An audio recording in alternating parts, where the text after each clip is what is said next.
Hey y'all, it's Monee. Welcome back to my channel, and we are talking about Real Housewives episodes 4 and 5. So let's get straight into it. Okay, first off rip, do y'all think that this season is giving dry? Honestly, it's dry. It's so dry. I literally cannot even. But let's just get into it, y'all. Okay, so episode 4,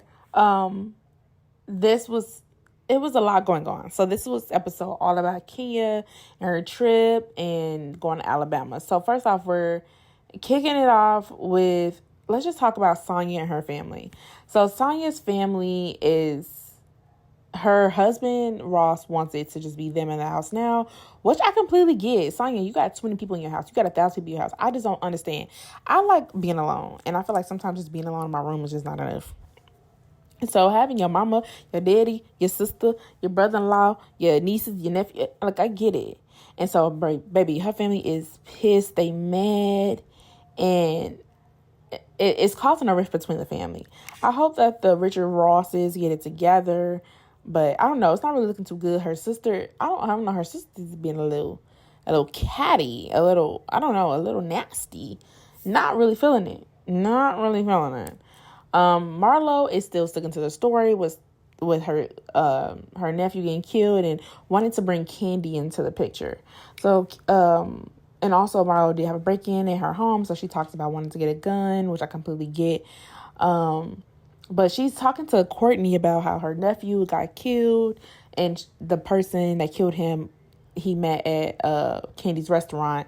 But she's going on to say, like, Candy never helped me. Candy never helped my record get expunged. And Candy has all these shootings around her and da-da-da. And, I mean, the first question that I have for Marlo is, how is Candy supposed to get your record expunged? How and why is that Candy's responsibility? If y'all have the questions, please, if y'all have the answers, please leave it in the comment section. Because how is Candy supposed to do that? Now, I know Candy is worldwide and she does a lot of things, but getting records expunged, I never heard Candy able to do that. And I feel like it's so messed up that Marlo's going with the storyline that, like, Candy has all these shootings around her. And I thought it was really messed up. Now, from based off what Marlo is saying and the text message she's showing, I do feel like Candy could have showed more compassion if he worked there, and Candy speak on it. I watched this speak on it with Candy explaining episode 4. She said she brought it up. She talked about it. She said, "Oh, I'm sorry, I didn't know him." She showed the real receipts, and then she showed how the next couple of days, Marlo was back to talking about making money. So I feel like if Marlo were really, not saying she didn't feel something about it, but I feel like the narrative that she's trying to paint is really messed up, in my opinion. It's really messed up. Now, could Candy have showed a little bit more compassion? I do think so. But in the text message, I'm an emoji explanation point type of person. So I would have been like, oh my gosh, I'm so sad. But Candy is kind of like, and then her and Marlo not really clicking like that.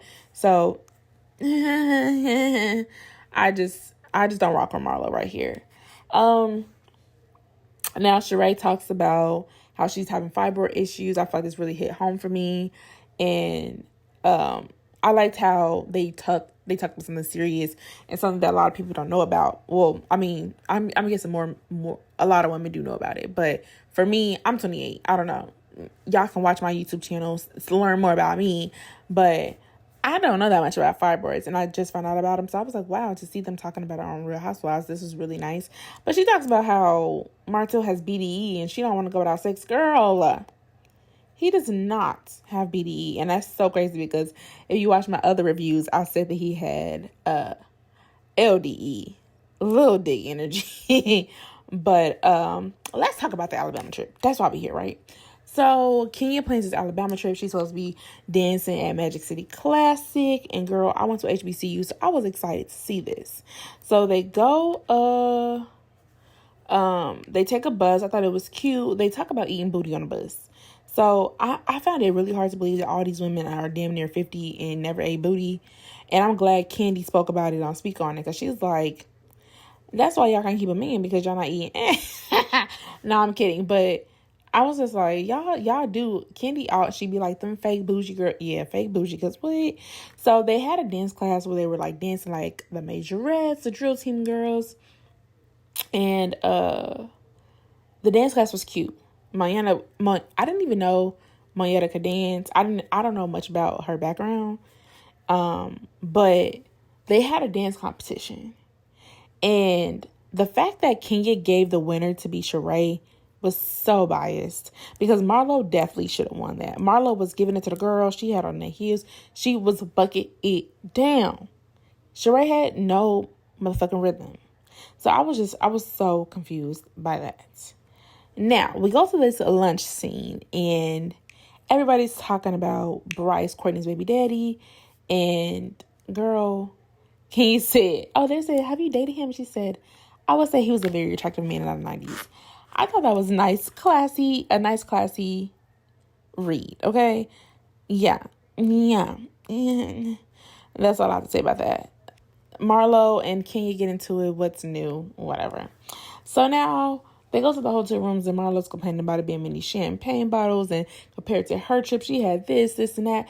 But I'm like, this wasn't that type of trip. This was a trip with a purpose. It wasn't gonna, I mean, y'all are in Alabama. It probably was gonna be super lavish anyway to begin with. Like, this is a charity event. So they go to the charity event and they get kicked out. How? And where did they do that at? Okay.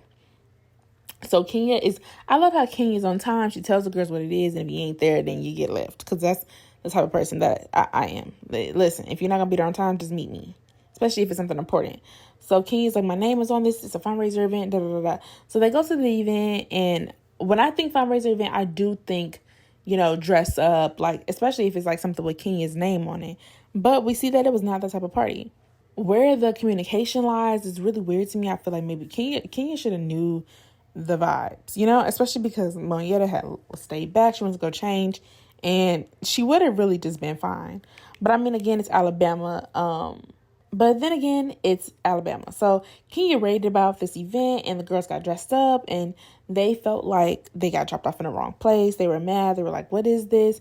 But to me, I feel like it was a fundraiser event. So no matter what it looks like, if it was for HBCUs, it was for this cause, like, give the money, raise the money, mix and mingle, and do what you need to do if it's for the cause. Now, the people there did seem like, I guess, like they were so excited by the Housewives cast that maybe the message was missed, especially because they were filming. So I get it. But I feel like they should have been trying to raise the money for whatever the cause was and just stop complaining, It is what it is. Do what you need to do, whatever. So when they get kicked out, they all go back to the hotel. Kenya goes back, and she's with Brooklyn. She's in the room. The girls are trying to get more further information about what's going on. They start banging on the door, and of course, we end up in this Marlo versus Kenya blow up. So I feel like Marlo was being so extra. Of course, she is too old to be acting the way she acts. Like, there's nothing that there's nothing that Marlo does that I can defend. It's just so annoying. I like Marlo, but like her actions are just too much. So they get into this big fight thing, and it blows up. Kenya ends up in the hospital and misses the whole performance. So I did feel bad because she was really excited about this, but I guess she was having some effects of long COVID. But then it was weird because she checked out so quick that they couldn't even send her flowers. So I don't know how that works, but the girls, they all fake makeup, and then they move on, and we leave. Sonya left early because Kenya told her to leave, and yada yada yada. It just felt so dry and just drawn out, but whatever. So Drew also gets sick. I feel like she's always sick. But let's talk about Candy and Todd and Mama Joyce. So, of course, we see Candy and Todd. They need to spend more time together. They need to work. Candy needs to work with Todd more. But Mama Joyce and what she said about Todd on BravoCon, of course, we all saw that. That went viral a while ago. And I just think, I don't know. I'm not married. I've never been in a situation like this, but I just think that Mama Joyce needs to be cussed out one good time. What is the tea? why did she feel some type of way about Todd so much? So much so that it's been almost 10 years and you literally talking about this man that who is the father to your two grandkids, you know? It's just really annoying. Oh, black women, what is it? What's the tea? Like, I don't know if Kandi is stern enough with her mama. I feel like her mama needs to be slapped across the face or something. I don't know. Maybe that was a little harsh, but I just feel like she needs to cuss my mama at one time. She said, well, what do you tell your man? She said, well, if I get one, exactly. Bring it down 6 notches, please, Mama Joyce. That's another person I cannot stand. I cannot stand her. If y'all was Kandi and using Mama Joyce's situation, I mean, if you were Kandi and you had taught this situation, how would you handle this? You know, like, how would you approach your mama, or what would you say to your mama if she was, you know, tweeting and going on Facebook and saying stuff about your husband all over so people can see? Like, how would you deal with this situation? What do you think Kandi should do with Mama Joyce? It's just a lot. It's just a lot. And Drew and Sheree also get into it about some dumb by Sheree stuff. Drew says that Sheree took all of their stuff back from the reunion, and she said that wasn't true. It was just a lot. And then Kenya gets into it. They're talking about Marlo and during this IV session, and it I don't know, like. So, while in the IV session, Sheree, Drew, and Kenya are all talking about Marlo and how Marlo, how she reacted at the Alabama trip, and also what is her life coach going to say about this, which is a real conversation. I just feel like Marlo definitely has so much work to do, and she's literally like, I mean, we all are forever growing, but Marlo just doesn't show enough growth for me. Drew just over exaggerates everything. Sheree, I don't know why she's so obsessed with Sheree, I don't know why she's so obsessed with Martell. Kenya needs to work on being healthy, and Kandi needs to go off on Mama Joyce and spend more time with Todd. And what's her name? Sonia Richards Ross. Girl, get the people at your house so you can have a baby with your husband. I mean, we're on season 5 of this, and it's pretty dry. Like, I had to re-go over my notes because I can't even remember what happened in these episodes. It's giving dry. What do y'all think? How do y'all feel about the season? How do y'all feel about these episodes? Let me know your thoughts down below. We're going to probably keep doing these 2 at a time, and I really want you guys' thoughts. So I'll talk to you guys when it's time for the next 2 episodes. Subscribe to my channel. Give this a thumbs up. Go watch some more videos on my channel. And see you in the next one. Posse out.